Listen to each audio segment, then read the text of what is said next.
On a warm summer day back in August of 1867, 8-year-old Fanny Adams was out playing with her little sister and a friend. The girls had stopped to pick flowers in a meadow when a man appeared and abducted Fanny Adams. And what happened next would go down in British history as one of the most tragic and gruesome cases of all time. Hey everyone, welcome back to my channel. If you are new here, my name is Sommer Sanchez, and on this channel we talk about crime, cults, and heinous history. So if that sounds interesting to you, please consider subscribing and turning on notifications so you never miss an upload. Today we're talking about the horrific case of Fanny Adams. But before we get into the story, let's briefly talk about today's sponsor. This video is sponsored by Delete Me. Have you ever just randomly searched your name online just to see what comes up? It's surprising and honestly a little bit creepy just how much personal, private information you can find about yourself online. A lot of these private details are leaked due to data brokers. Data brokers are essentially large corporations that buy and sell your personal information online. They crawl through the internet and grab pieces of your data so they can build a profile on you. This could lead to you becoming the victim of a phishing attack, identity theft, or even a personal harassment campaign. And this is where Delete Me comes in to save the day. Delete Me is a subscription service that helps to remove your personal information from being distributed online. Delete Me provides privacy reports, and they can help remove personal data like phone numbers and addresses. And they will continue to monitor these websites. So even if your data does somehow pop back up, it will repeatedly be removed. Obviously, I put myself online. My job is literally completely online, but like everyone else, there is personal information that I don't want out there, and Delete Me has helped to secure that line for me. Delete Me's mission is simple. They want to help ensure that you and only you manage and own your data. And data security is Delete Me's sole focus. That is their specialty. So you know that your online security is their top priority.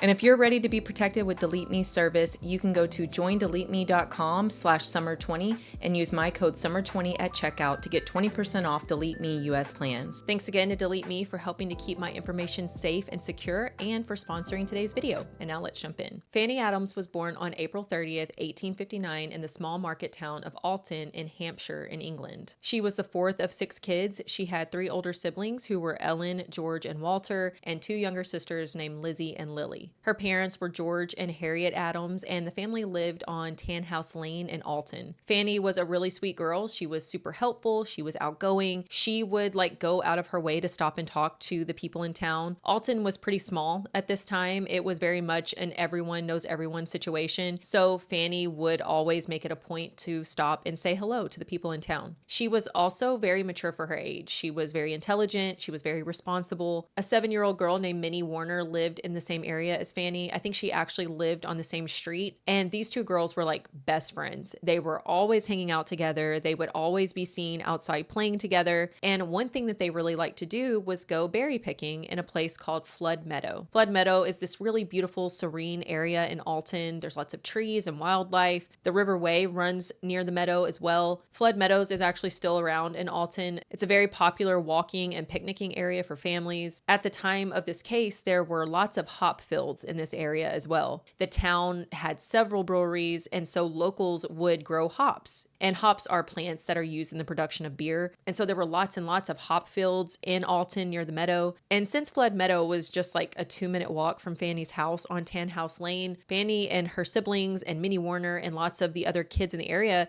they would be down there all the time. So on Saturday, August 24th, 1867, when Fanny and Minnie asked Fanny's mother, Harriet, if they could go down to Flood Meadow to play, she had no problem with it. Harriet had been busy doing chores around the house that day, and she didn't mind, having the girls kind of out of the house, out of her way for a little bit while she finished up. Plus, like I said, Flood Meadow was just like a 2-minute walk from Fanny's house. They had been there a billion times before, so she didn't see any harm in letting them go. So Harriet agreed to let the girls go down to the meadow to play. They ended up inviting Fanny's younger sister, 5-year-old Lizzie, to go with them, and Harriet watched as the 3 girls walked down the road towards the direction of the meadow. And once they were out of sight, Harriet went back inside and she just continued to do her chores around the house. When the girls arrived in the meadow, they started running around and playing. They were picking flowers, they were picking berries, and just, having a really good time in one of their favorite places. But then a man appeared. This man was wearing a dark coat and a tall hat, and he walked up to the girls and he started talking to them. This man was 29-year-old Frederick Baker. Frederick Baker was a local solicitor's clerk, and he was relatively new in town. He hadn't been in Alton very long, maybe 6 months or a year or so. But the girls did recognize Frederick right away because they had seen him around town. Like I said, everyone knew everyone in Alton. And Frederick also attended the local church every Sunday, and this was the same church the girls attended. And so they had seen him at church on numerous occasions as well. So they weren't alarmed when Frederick walked up and started talking to them that day in the meadow. So Frederick Baker starts making small talk with the girls. He's playing with them. He's helping them to pick berries and flowers. He's watching them run up and down this pathway called the Hollow. The Hollow was like a path that led to the next town over. The town was called Sheldon. And after about an hour or so of playing, the girls were getting really tired. They'd been running up and down the Hollow for a while, and they were just kind of ready to go home. But Frederick Baker didn't want them to leave. And more specifically, he didn't want Fanny to leave. He gave the girls 3 half pennies each and told them that they could spend the money on sweets. But before the girls could leave to go spend the money on sweets, Frederick asked Fanny if she wanted to go on a walk with him down the Hollow into the town of Sheldon. Fanny politely declined the offer. She didn't want to leave her sister and her best friend alone. And so she very politely tells Frederick that she does not want to go on a walk with him. But in that moment, Frederick realized that he didn't have to convince Fanny to come with him because he could just take her by force. So he snatched Fanny up and he started to walk down the Hollow until they disappeared into the hop field. Minnie and Lizzie are just standing there in shock, watching as Fanny is being carried away, and they can hear Fanny crying for her mother and telling Baker that she didn't want to go. Minnie and Lizzie had just witnessed Fanny's abduction, and they did the right thing. They ran straight back to Tannhouse Lane, where they ran into Minnie's mother, Martha Warner. And they're in a panic trying to tell Martha what they just witnessed. They said, a man picked up Fanny, he walked away with her down the Hollow. We don't know where she is. We need to find her. And Martha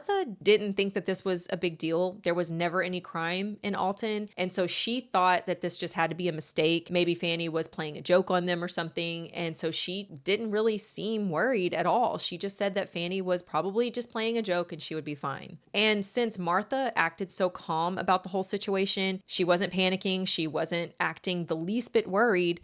The girls were like, well, if Minnie's mother doesn't think that this is anything to worry about, then maybe everything truly is fine. And you have to remember the ages of these girls. Minnie is 7 and Lizzie is only 5 years old. They are babies. They're going to take cues from the adults. So they just thought, well, if Fanny was really in danger, surely Martha would be in a panic, and she's not, so everything must be okay. So they just went back out and they spent the money that Baker had given them on sweets, and they just put the whole thing out of their minds. Martha Warner did not mention this to anyone. She never thought, well, maybe I should at least go mention this to Fanny's mother, at least let them know what the girls have just told me. Even if she thought that it was nothing, she should have at least let Harriet know, since Harriet was Fanny's mother after all. Let her make that judgment call on whether or not to panic. But no, she didn't say anything to anyone. So a couple of hours go by and Minnie and Lizzie are walking home from getting their sweets, and they are stopped by a woman named Mrs. Gardner. Mrs. Gardner was one of their neighbors, and she knew Fanny's family very well. And when Mrs. Gardner noticed that Fanny wasn't with Lizzie and Minnie, she immediately thought it was weird. Fanny and Minnie were best friends, like I said. They were always together, and Mrs. Gardner thought it was strange that Minnie was with Lizzie, who was Fanny's younger sister, but Fanny wasn't there. She just felt like something was off. So she stopped the girls to ask, where's Fanny? And so the girls tell Mrs. Gardner what happened earlier that afternoon. Fanny was abducted at around 1 or 2 in the afternoon, and it was now 5 o'clock in the evening. So it had been at least a few hours at this point. And so they tell Mrs. Gardner that they had been playing in the meadow with Frederick Baker, and he gave them each some money to buy some sweets. And then he grabbed Fanny and walked off with her, and they hadn't seen her since. And the first question Mrs. Gardner asked was, why did you not come back and tell an adult what happened? And they said, well, we did. We told Minnie's mother, Martha, but she said not to worry. And with this information, Mrs. Gardner walked straight over to the Adams house, and she told Harriet everything that the girls had just told her. Now, at this time, George Adams, Fanny's dad, he was at a cricket tournament in town, so he had no clue what was happening back at home. And of course, this is the 1860s. There were no cell phones. There was no way for Harriet to get a hold of her husband to tell him to come home to help her search for their daughter. So Harriet had to go out and look for Fanny on her own. She wasn't totally alone, though. Mrs. Gardner did go out and look for Fanny with her, and they started their search in the last place that anyone had seen Fanny. They headed to the meadow. So they go down to the meadow and they start searching. They're looking all over for Fanny. They're calling out her name. And as they start walking towards one of the hop fields, they spot spot none other than Frederick Baker, but he's all alone. Fanny is nowhere in sight. So Harriet and Mrs. Gardner approach Frederick and they're like, what the hell is going on?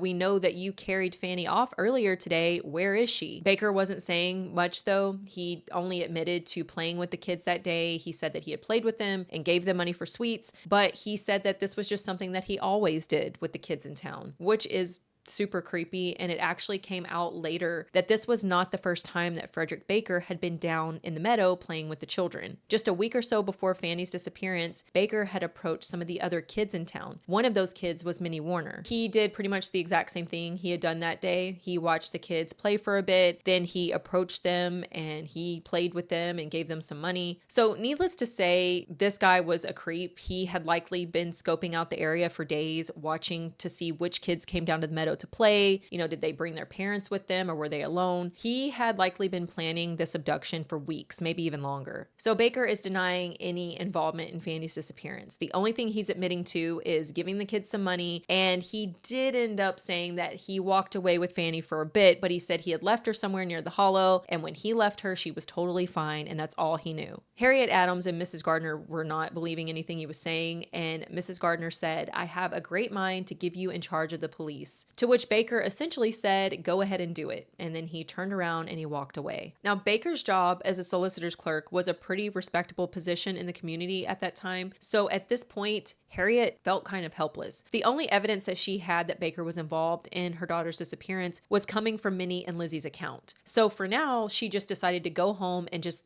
wait to see if Fanny comes home. At this point, she still has hope that Fanny's going to show up. But by the time 8 p.m. rolled around and Fanny still hadn't returned home, Harriet was absolutely beside herself with worry. She was in a total panic and she was done waiting. So she's like, right, okay, we need to gather up the neighbors and go out and expand our search. We need to search all of the fields, the hollow, the entire area of the meadow. And that's exactly what they did. Harriet, along with several people in the neighborhood, spread out in the area of the meadow to search for Fanny. They started in the hollow where Fanny had last been seen, and then they fanned out from there. And it was in a nearby hop field that a man named Thomas Gates made an absolutely horrific discovery. He found the severed head of a young girl stuck on 2 hop poles in the middle of the hop field. And I'm just going to warn you that the rest of this video is pretty hard to listen to. The extent of the mutilation to Fanny's body is one of the most disturbing things I've ever heard. So Thomas Gates had discovered Fanny's severed head on these 2 hop poles, which is bad enough, but the head itself had also been completely mutilated. The ears had been cut off, the eyes had been removed, and the killer had sliced either side of Fanny's mouth all the way up to her temples, making it look like she had a giant smile across her face. Word quickly spread throughout the search party that a severed head of a child had been discovered in the hop field, and when Harriet heard the news, she immediately knew that this had to be her daughter. At this point, George still had not returned home from his cricket tournament, and he still has no clue what's been going on back at home. So Harriet, after she hears the news about the head that was discovered, she's just absolutely beside herself with grief, and her first instinct was to run into town to find her husband and tell him everything. But Harriet actually collapsed on her way to town before she could reach George. So some neighbors carried her back home and they sent word to George to let him know about the situation. George's response to this news was just absolute rage. He ran straight home, he grabbed a loaded gun, and he took off to find Frederick Baker with every intention to kill him. But some friends were able to grab the gun from George and calm him down, and they brought him back home, and they actually ended up staying up with George all night long to make sure that he didn't go back out and try to look for Baker. The police were, of course, immediately notified once Fanny's head was found, and once they heard Lizzie and Minnie's story that Frederick Baker had taken Fanny from the meadow earlier that afternoon, and just knowing that Frederick had been the last person to see Fanny alive, they were convinced that he was their guy. He was the person that had killed Fanny. And so they decided to go ahead and make an arrest. So pretty much every officer in the area gathered and they headed down to the solicitor's office where Baker worked. And Baker wasn't the least bit surprised to see the police. He already knew exactly why they were there. Some coworkers had mentioned to Baker a couple of hours earlier that Fanny Adams had been found murdered, and word around town was that he had killed her. Baker was pleading his innocence the entire time they were trying to arrest him, but police were not convinced. They really felt like they had their guy. There were no other suspects. All signs pointed directly at Frederick Baker. So they arrested him and they led him out of the solicitor's office. But news of all of this had traveled, and a huge huge angry mob of people had gathered outside of the building. So the police had to sneak Baker out through a back door because they knew that if the mob caught sight of him, they would have killed him. So they get Baker out through the back door and down to the police station. And as soon as they get there, they start asking him some questions. They confront him with the allegations against him, but he is still adamantly denying that he had anything to do with Fanny's murder. But during the questioning, police start to notice that there appears to be bloodstains speckled on Baker's shirt, on the cuffs of his shirt. And his pants were completely soaked, like they were completely wet at the bottom. And they can see some faint bloodstains on his pants as well. It looks like he tried to wash these bloodstains off. So the police ask him, why do you have blood on your clothes? How do you explain this? And Baker's response was, well, I don't see a scratch or cut on my hand to account for the blood. They did do a search while they were at the police station as well, and they did have Baker stripped down, and they checked his pockets and stuff, and they found 2 small knives, one of which looked to have a faint blood smear on the blade, and they also found a set of keys. Baker's clothes were sent off so those stains that the police believed to be blood stains could be analyzed. And of course, this is the 1860s, so there wasn't much testing that they could really do, but they did determine somehow that the blood had come from a human, not from an animal. And back at Baker's office, police were finding even more evidence. At Baker's office, they found a locked drawer, and the key to that lock just happened to be on that set of keys that they had confiscated during the search. So they opened up the drawer and they found a journal. So the police start flipping through this journal, and they see that on August 24th, 1867, the day that Fanny was murdered, an entry had been made in Frederick Baker's handwriting. The entry simply read, "Killed a young girl. It was fine and hot." They seem to have found a written confession right there in Baker's handwriting. And the "it was fine and hot" comment was likely referring to the weather that day, which really showcases just how sick this man was. He just wrote that he had killed a young girl, and then he just casually commented on the weather. The next day, hundreds of people from around the area formed a search party, and they started combing through the hop fields looking for any evidence. And they were also looking for the rest of Fanny's remains. They had only found her head and a few other things the night before, so they figured that, once the sun came up and, they could see more in the light of day, they would find the rest of Fanny's remains. A hub, or a command post, was set up at a local pub called the Lethen Bottle, not really sure how to pronounce it. This would be where the police and searchers would meet up and exchange information. This would also be where Fanny's remains were going to be brought in and stored. So all the searchers and the police officers knew that if they found any evidence at all during their search, if they found any, weapons, if they found any parts of Fanny's body, if they found any clothing or anything like that, it was to be immediately brought to the pub. And over the course of that day, both police and members of the search party found several body parts scattered in various locations. They ended up recovering nearly all of Fanny's body except for her breastbone, which was never found. And some searchers found Fanny's eyes in the riverway near Flood Meadow. They also found nearly all of Fanny's clothing. It had all been ripped up and shredded. Searchers also discovered a large stone in one of the hop fields, and it had blood and flesh and hair stuck to it. And so it was assumed that this stone had been used in the murder. So once all of the body parts had been collected and brought into the pub, they were put into a box, and the box was labeled "Portions of a Child." The remains were then handed over to a doctor to be sewn back together as best as humanly possible. And once they had Fanny's body cleaned up and kind of stitched back together, they were able to get a little better picture of what had ultimately killed her. And again, this gets really graphic. Fanny had been decapitated, her ears had been removed, her face was sliced from her mouth up to her temples, her eyes had been cut out, one of her forearms had been completely severed, one foot was completely severed at the ankle joint. That foot was later discovered in a nearby clover field. The left leg had been nearly completely severed, and it was just barely hanging on at the pelvis. The right leg had been ripped from Fanny's torso. Her chest cavity was completely empty, and all of her intestines had been removed. Her heart, liver, and lungs were all found in various places, and they had all been mutilated. Many sources say that there was no evidence of sexual assault, but when you read newspaper articles from the time, they actually couldn't conclude whether or not Fanny had been raped because the genitalia had been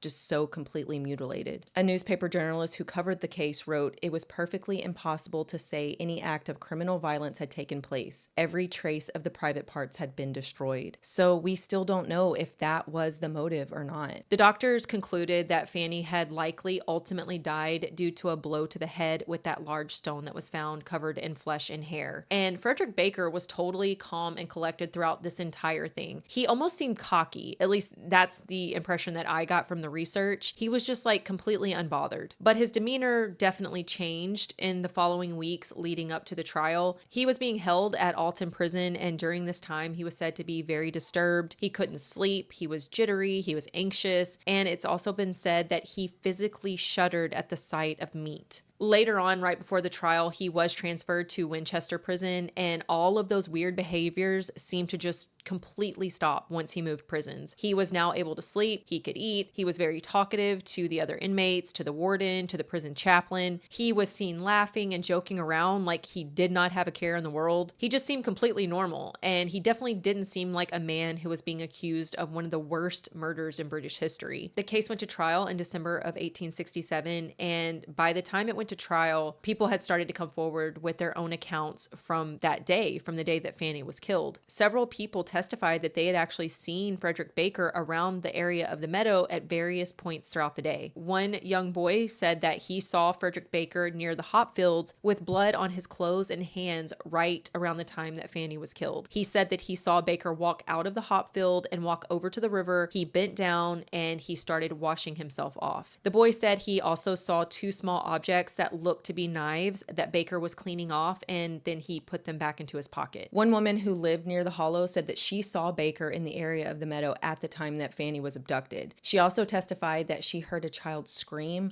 but it didn't sound like a scream in pain. It sounded more like a child playing. Harriet and Mrs. Gardner testified that they had found Baker hanging around the area of the meadow that day. He had admitted that he had played with the kids and gave them money for sweets, but the most compelling accounts came from Lizzie and Minnie. They talked about watching Fanny being carried off in the hop field by the man in the tall hat, and they identified that man as Frederick Baker. So things were not looking good for Baker, and his defense was that he just didn't do it, but if he had done it, he had been insane at the time. His defense brought up the long history of mental illness in Baker's family. His father had suffered from some sort of mental illness that caused him to become very violent. One of his sisters died from something they termed brain fever, and it was thought to be brought on by severe emotional upset. He also had a cousin that had been committed to a psychiatric hospital, and Frederick Baker himself suffered from severe depression on and off throughout his life, and at one point he tried to take his own life. Another point that the defense brought up had to do with the alleged murder weapons. They had only found those two small knives on Baker, and the defense was saying,